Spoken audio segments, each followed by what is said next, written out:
Now next is Stokes law. अब Stokes law क्या होता है? विस्कस फोर्स आप सबको ऑलरेडी पता है, मैंने आपको ऑलरेडी बता दिया है। अब यहाँ पे हम कंसिडर करते हैं एक स्पीयर है, एक छोटा सा स्पीयर है जो किसी भी मीडियम के थ्रू, यहाँ पे मीडियम है और वो इस मीडियम के थ्रू नीचे जा रहा है, नीचे is falling in this medium and is a small sphere. तो यहाँ पे जो विस्कस फोर्स लगेगा, विस्कस फोर्स ऊपर की तरफ लगेगा बिकॉज ये नीचे जा रहा है, तो फ्रिक्शन हमेशा मोशन को अपोज करता है and viscous force is almost a friction force only, right? तो यहाँ पे ये फ्रिक्शन फोर्स ऊपर की तरफ लगेगा। ये जो फोर्स होगा, this force is directly proportional to the radius of the sphere. यहाँ पे हम रेडियस स्मॉल आर ले रहे हैं। This force is directly proportional to the velocity with which the body is moving and this force is directly proportional to the coefficient of viscosity which is equals to eta. तो अगर अपन तीनों को combine कर देंगे, so F is directly proportional to R, V and eta. तो यहाँ पे एक कांस्टेंट आएगा, here the constant is 6 pi, so the viscous force is equals to 6 pi eta R V.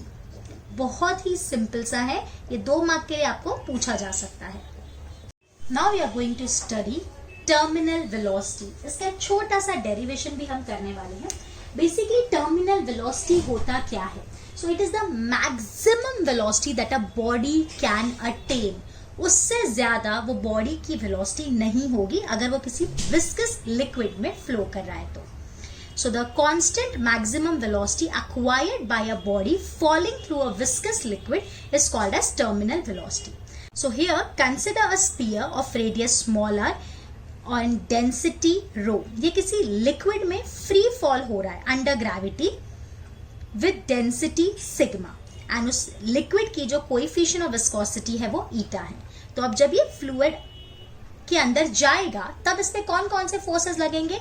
एक तो लगेगा ग्रेविटी की वजह से डाउनवर्ड डायरेक्शन में, और ऊपर की तरफ लगेगा upthrust, that is the buoyant force, ये आपको पता होगा, एंड विस्कस फोर्स बिकॉज ये मूव कर रहा है तो फ्रिक्शन तो एक्ट करेगा। सो जो ऊपर फोर्सेस हैं वो कौन से हैं? Viscous force and the upthrust. और नीचे वाले कौन से फोर्सेस हैं? वेट। तो विस्कस फोर्स का मैग्नीट्यूड कितना होता है? This is f v, this is 6 pi eta r v. Weight of the sphere is Fg, which is m into g, mass into gravity, so that is density into volume into g, so that is density into 4 by 3 pi r cube into g. This is the weight of the sphere. And जो ऊपर force लगता है that is the upthrust or the buoyant force. This is equals to volume of the body which is inside the liquid, density of the liquid into g. So पूरी की पूरी body अंदर है तो वॉल्यूम हम लोग बॉडी का ही लिख देंगे 4/3 pi r cube sigma into जी। अब क्या होता है ना, पहले है ना विस्कस फोर्स कम होता है। Viscous force is a varying force. मैं आपको एग्जाम्पल के साथ बताती हूँ, समझेगा। एग्जाम्पल देखना, सपोज ये बॉडी है, इस पर ग्रेविटी नीचे की तरफ लग रही है 10 और बॉयंट फोर्स ऊपर की तरफ है सपोज 6, और पहले विस्कस फोर्स 0 था। तो ये बॉडी किधर जाएगी? नीचे जाएगी बिकॉज डाउनवर्ड डायरेक्शन में फोर्स ज्यादा है। तो 10 - 6, तो नीचे फोर्स कितना लगा? 4, जिसकी वजह से इसमें एक्सेलरेशन आया और इसकी वेलोसिटी इंक्रीज होने लगी। अब वेलोसिटी इंक्रीज होगी तो ऑब्वियसली विस्कस फोर्स बढ़ेगा। तो विस्कस फोर्स अभी हो गया 2, तो नीचे वाला फोर्स कितना है? 10, और ऊपर वाला फोर्स कितना है? 6 + 2। क्या दोनों बैलेंस हो गए? नहीं, अभी भी नीचे वाला फोर्स ज्यादा है।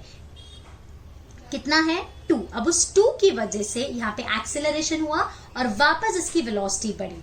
अब वेलोसिटी बढ़ेगी तो वापस विस्कस फोर्स बढ़ेगा। अब विस्कस फोर्स हो गया अपना 4, तो अब नीचे वाला फोर्स 10 और ऊपर वाला टोटल फोर्स भी 10। अब दोनों फोर्स इक्वल एंड ऑपोजिट हो गए। अब क्या एक्सेलरेशन है बॉडी में? नहीं। क्या अब वेलोसिटी इंक्रीज होगी? नहीं। तो ये कब हुआ? During equilibrium, when the downward force is equal to the upward force.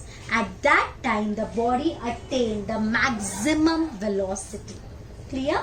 तो हम लोग लिख रहे हैं डाउनवर्ड फोर्स कौन सा है? अपना Fg is equals to Fv plus Fu. So that is rho 4/3 pi r cube g is equals to 6 pi eta rv plus sigma 4/3 pi r cube g. अभी हम ये साइड ले लेंगे तो 4/3 pi r cube g common निकाल लिया, ये बचा rho minus sigma is equal to 6 pi eta r v. एक आर कैंसिल कर दिया, पाई पाई कैंसिल कर दिया, यहाँ पे ये 2 हो गया और ये 3 हो गया, तो ये हो गया 2/9 r square g rho minus sigma divided by eta is equals to v. So this is the terminal velocity.